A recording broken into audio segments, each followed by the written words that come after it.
Bonjour YouTube, aujourd'hui présentation de la tente Hilberg Anaris que je viens juste d'acheter, qui vient en remplacement de la tente 3F UL pour deux personnes, un petit peu sur le même principe de la tente canadienne, mais qui n'était pas des parois parce que moi donc j'avais la Lanshan 2 Pro. C'était une super tente que j'avais payée 150 € il y a 3-4 ans chez AliExpress, qui a bien monté depuis, qui avait quand même un super avantage au niveau de la qualité de construction, simple mais super qualité, qui était très étanche, qui était très très légère, 1 kg, mais moi il me manquait la double paroi, donc on va en reparler. Donc voilà, j'ai franchi le pas, j'ai réussi à vendre très facilement la Lanshan 2 Pro sur le Bon Coin. Le prix que je l'avais payé quasiment il y a 3 ans, donc très bonne affaire. Et j'ai acheté la Anaris que je reluquais depuis un moment, mais je me disais que vraiment c'est abusé au niveau du prix, quoi. Chez Hilberg, ils exagèrent vraiment. Et pour l'anecdote, donc je vous mettrai des petites photos, mais je l'ai commandé le 23 décembre 2023. Je l'ai payé 745 €. Le temps que je la reçoive, bon, il faisait moche et tout, je ne l'ai pas ouverte. C'est une découverte là avec vous, hein, j'ai jamais ouvert le paquet là. Je regarde sur le site et première semaine de janvier, elle était passée à 820 €. Donc déjà 745 c'était abusé, mais alors là 820 €, ce coup de barre.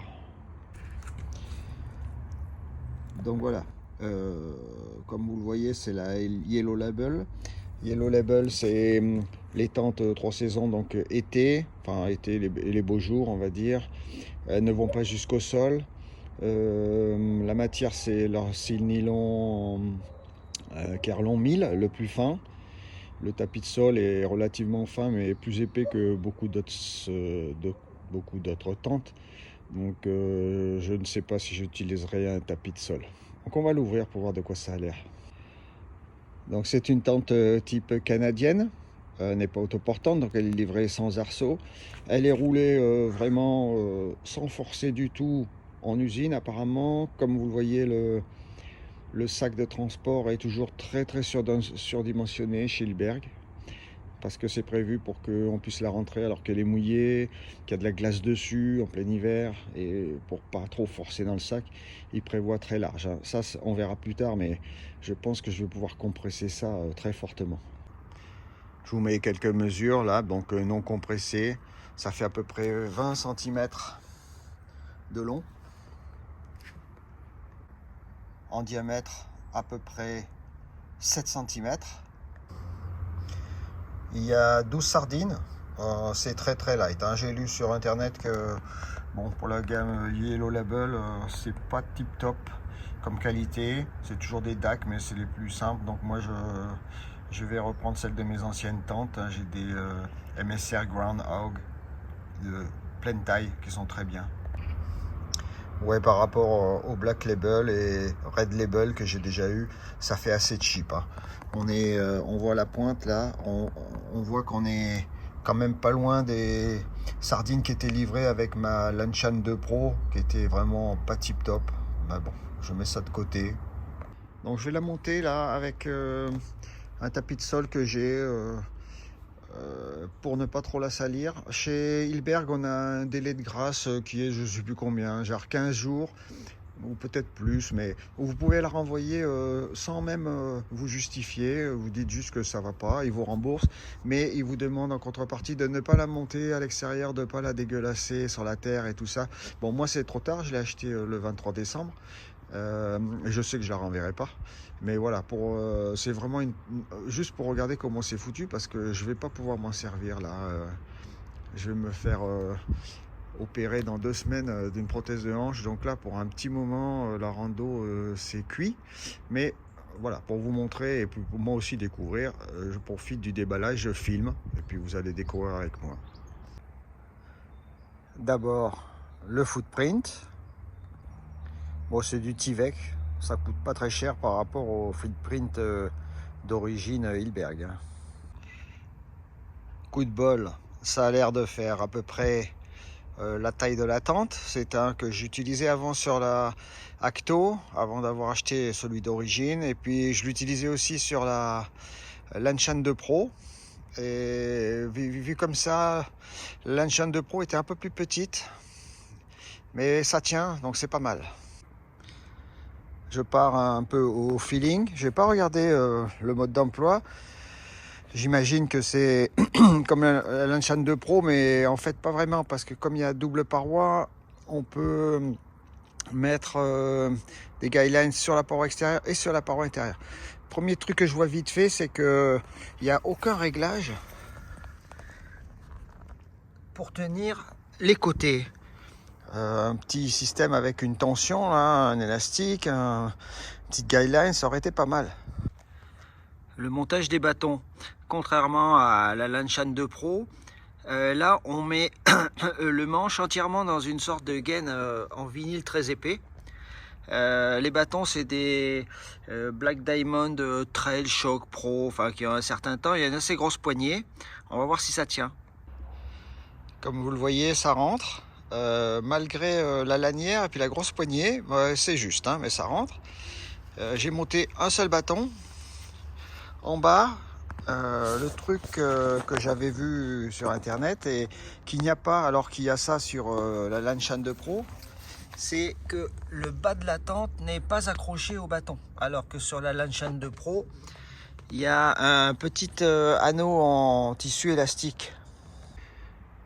Le truc déjà pas trop mal, il n'y a pas de vent mais ça aide bien, sans mettre aucune guidelines, avec juste les 4 sardines du tapis de sol, tout ça tient debout, c'est déjà pas mal. Première impression tout de suite, moi c'est ma première Yellow Label, les guidelines et le petit crochet là, c'est fin, hein. Moi j'étais habitué à plus costaud. Bon, j'imagine que ça doit être quand même très solide venant de Hilberg, mais ah ouais, on sent qu'effectivement elle est moins lourde. Elle fait 1,4 kg comme je vous montre sur la petite photo, à la petite vidéo avec le poids. Mais bon, les sardines assez light, la guideline light, hein. Voilà, du montage très vite fait, pas tendu. Et c'est pas finalisé, hein. Je vois en montant que il y a des guidelines supplémentaires ici là qui n'est pas relié à la toile extérieure, qui en fait est relié à la toile intérieure. C'est ce qu'on n'avait pas sur la Lanshan 2 Pro, parce qu'il n'y a pas de tente intérieure, mais ce qui permet ici, si on attache, et on va le faire, si on attache ces guidelines intérieures, de éventuellement enlever la toile extérieure, un pan, voire 2 pans, pour ne laisser que la tente intérieure. On va voir ça. Voilà, complètement monté, complètement tendu, enfin, ou presque. Peut-être il faudrait que j'affine un peu sur la position des sardines. Et là, j'ai installé les doubles guidelines pour tirer tente intérieure et tente extérieure. Bon, il y a quelques plis, le terrain est en pente, puis il y a des bosses, donc on peut faire mieux, hein. Mais c'est vraiment la toute première fois que je fais ça. J'avais oublié de tendre cette sangle qui tient les portes. Là, ça fait plus tendu déjà. La porte est ouverte, enfin, de la paroi extérieure. Vous voyez un peu de quoi ça a l'air. Ici, je vais vous montrer que, comparé à la Lanshan 2 Pro, la normale, je connais pas, j'ai pas. Mais ici, la paroi intérieure est tenue là, avec cette guideline. Ce qui fait qu'on va pouvoir enlever ça complètement. Je vais vous montrer ça après. Là, l'intérêt, c'est que s'il fait très chaud, vous pouvez enlever un côté, le rabattre de l'autre. Vous pouvez même enlever les 2 côtés et vous les rouler au sommet entre ces 2 parties là. Vous pouvez les rouler et à ce moment-là, vous vous retrouvez avec seulement la tente intérieure qui tient avec ça et les sardines. Et ça tient tout à fait comme il faut. Autre regret, bon, j'ai parlé, mais ici, ça n'est absolument pas tenu. Alors ça pourrait valoir le coup de coudre un petit anneau là autour pour que ça tende bien le tapis de sol, le bathtub. Bon, moi j'ai pas le cœur de faire ça, c'est tout neuf, hein. Mais bon, normalement il faudrait faire ça. Parlons un peu de la tente intérieure. Le reproche, bon, il y a quasiment qu'un reproche, à part le prix hein, qu'on fait sur internet à cette tente, c'est que la fermeture éclair est dans un seul sens. Donc quand vous voulez ouvrir, ça va donner ça. Bon bah effectivement c'est ouvert. Le problème c'est quand vous êtes à l'intérieur et que vous voulez sous la pluie profiter de l'abside pour un petit peu faire de la cuisine ou quoi, vous voudriez ouvrir seulement la fermeture éclair sur ça pour juste passer la main pour aller à l'extérieur. Non, vous pouvez pas. Faut ouvrir depuis le haut jusqu'en bas. Ça c'est emmerdant. Pour les moustiques c'est pareil, c'est un peu emmerdant. Autre inconvénient, comme il y a deux côtés, l'autre fermeture éclair est du même côté. Ça fait que vous ne pouvez pas vraiment dormir tête bêche si vous êtes deux gars pas plus intimes que ça. Quand on est tête bêche, c'est quand même mieux. Bah là, vous pouvez pas. Faut être face à face. L'empreinte au sol, comme ça, vite fait, elle est à peu près la même que sur la Lanshan 2 Pro. Très légèrement plus grande. Je vais aller à l'intérieur pour voir de quoi ça a l'air. Largeur intérieure, si c'était bien tiré, 1,25, 1,30 je dirais. Là, je suis pas très tiré. Je suis à 1,25. Longueur intérieure 2,30 m, mais je peux pas trop vous montrer parce que mon mètre n'était pas assez grand. La hauteur intérieure, pour moi qui fait 1,72 m. Là, je peux pas trop vous dire ce que ça donnerait l'hiver avec un matelas épais et puis un gros duvet et un oreiller, mais en mesurant là, j'ai à peu près, j'ai mis mon mètre, j'ai entre 20 et 25 cm. Donc sans que mes pieds touchent bien sûr. Et j'ai bien 30 cm plus haut pour aller jusqu'au fond de la table, de la tente. Et là vous voyez mes pieds, je suis encore loin du compte. Donc j'imagine pas me mettre complètement à fond en arrière ou complètement au bout. Moi je fais qu'un mètre 72. Donc au niveau surface au-dessus de la tête, c'est confort. Niveau finition intérieure, ça reste du Hilberg pour ceux qui connaissent. Hein. Bon, ça n'a rien à voir avec Zipax. Les coutures, c'est droit. Il n'y a pas de fil qui pendouille. Les tissus, c'est super fin. C'est bon, c'est ma première Yellow Label. Hein. Moi, je trouvais que les Red Label, c'était pas très épais et étouffant, mais celle-là, effectivement, elle est conçue pour l'été. Donc là, la moustiquaire, elle est très fine. On sent pas, on voit le quadrillage, mais ça doit être du ripstop, ça. Et on sent pas des micro trous. Hein. Ça a l'air d'être un tissu continu. Pourtant, ça doit bien respirer. Bon, c'est sûr qu'il n'y a aucun moustique qui va rentrer là-dedans. Hein. Vous voyez là, le bathtub, en fait, ça fait une petite paroi verticale au fond là de, je dirais, 20 bons centimètres. Ce qui fait que par rapport à ma Lanshan, ça allait beaucoup plus bas. Mais oui, il n'y avait pas de double paroi dans la Lanshan. Hein. Au niveau du ressenti, là, dans la tente, en largeur, c'est au moins aussi grand que la Lanshan 2 Pro, qui était étonnamment large d'ailleurs pour l'époque. Bon, on sent bien que le tapis de sol est plus fin que sur mes Red Label, mais ça reste tout à fait costaud. Hein. Je pense que si c'est uniquement, si j'ai pas beaucoup à marcher ou quoi, parce que bon, je traîne la patte, mais si j'ai pas beaucoup à marcher, je prendrai peut-être le Tyvek pour pas dégueulasser la tente, mais autrement non. Par contre reste le problème de l'abside à couvrir effectivement, et là c'est l'humidité après. Hein. Les poches, bah ça c'est vite vu, hein. Il y a 0 poche, donc cherchez pas. Quand je suis assis dedans au milieu, j'ai ça comme espace avant que ma tête touche le plafond. Alors, je viens de mesurer, ça fait 20 cm. Hein, les doigts écartés comme ça. Après, je suis pas assis sur un matelas, hein, donc, mais enfin, je me sens pas du tout oppressé ou avec le tissu qui touche la face. Bon, évidemment, rien à voir avec l'Acto, si vous regardez ma vidéo sur l'Acto et pourquoi je l'ai vendu. Non, là, on se sent ouais, un peu comme dans la Lanshan 2 Pro, hein. De base, elle est montée comme ça, enfin, livrée comme ça, avec l'anneau là qui est déjà dans le petit truc rouge. Le petit truc rouge, il sert à bloquer en cas de vent pour ne pas que ça s'ouvre tout seul. Mais comme vous le voyez là, ça a l'air de tirer pas mal, hein.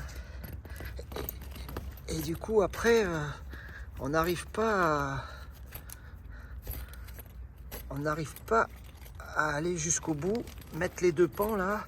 Ça, à mon avis, ça fait un travail excessif sur la fermeture éclair. Voilà, c'était qu'un premier aperçu, hein, comme vous. Je vais la ranger, puis je sais pas quand est-ce que je vais pouvoir malheureusement m'en resservir. Je suis très content. Bon, je me doutais à peu près de ce que j'allais acheter, parce que j'ai lu beaucoup de revues pour en parler d'ailleurs. Vous trouverez très peu de gens qui vous font des revues en français sur Hilberg. Je sais pas pourquoi, les Français, il faut croire qu'ils n'achètent pas.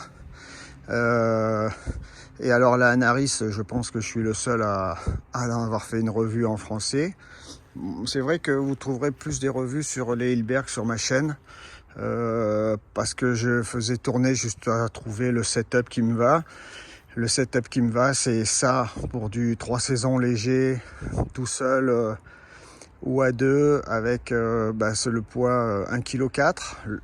La Lanshan 2 Pro était 1 kg, c'était encore mieux. Après, j'ai pour les conditions plus difficiles, j'ai une 4 saisons de chez Hilberg, une Una qui est très bien. On tient à deux, c'est serré, mais on tient à deux. Par contre, il n'y a pas vraiment d'abside pour cuisiner s'il fallait rester des journées entières dans la pluie, mais moi je ne randonne pas dans ces conditions-là. Mais on tient à deux pour dormir. Et puis après, j'ai une 4 saisons pour les conditions sévères, une Red Label comme la Una, mais c'est une Kaitum 2. C'est beaucoup plus grand, hein. C'est une tente tunnel avec une abside à chaque bout, complètement indépendante. Là, dedans, les parois sont coupées verticales au pied et à la tête, donc là, on tient vraiment sans toucher nulle part, à l'aise, sans frotter d'ailleurs. Par contre, c'est 3,4 kg.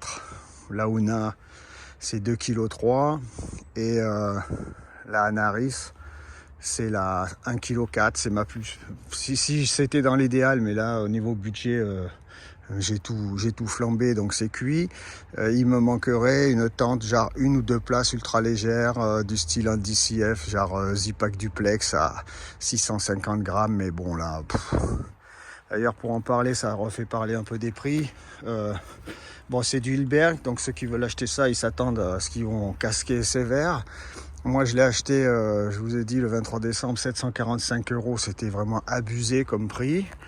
Et début janvier, elle passe à 820, donc c'est complètement dément.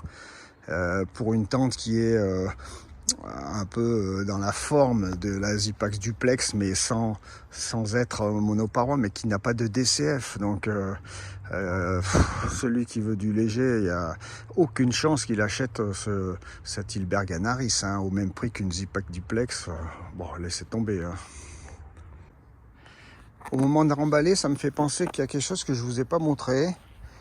Parce que moi c'est pas trop la config que j'utiliserai, mais comme je vous ai montré que les guidelines entre l'intérieur et l'extérieur étaient complètement séparés, vous pouvez ne monter que la tente extérieure. Je vais mettre les poids des éléments séparés, mais donc ça vous fait une version tarp, hein, ce qui doit être pas loin des 750 grammes, un truc comme ça. Je vais regarder ce que ça dit, je vous mettrai sur l'écran. Voilà, le matos est rangé. Donc maintenant, si ça se passe bien pour moi avec ma prothèse, peut-être que je serai en état pour fin de printemps, début d'été, on verra. En attendant, je ne pourrais pas l'essayer. J'ai oublié de vous dire, sur le montage, j'ai fait comme prescrit par Hilberg. J'ai mis les bâtons à 1,25 m de hauteur. Il y a une forme caténaire qui fait que, bon, vous avez vu, ça ne va pas jusqu'au sol, on peut, en baissant les bâtons à 1,20, 1,15, on peut faire toucher au sol, ça respire moins, mais là, vous n'avez pas la pluie qui viendrait sur des vents latéraux. Donc on peut, ça fait pas de la 4 saisons non plus, hein, mais enfin bon, on peut mieux se protéger des courants d'air et du vent en baissant. Et malheureusement, on aura moins de place à l'intérieur. Voilà, j'espère que cette vidéo vous a plu. Vous avez un peu du contenu en français sur Hilberg, parce que c'est quand même rare. Et puis, on verra la prochaine fois que je pourrai randonner, vous faire un retour sur celle-là ou sur la Kaitum, hein, que je n'ai pas encore vraiment essayé en condition. Alors à la prochaine.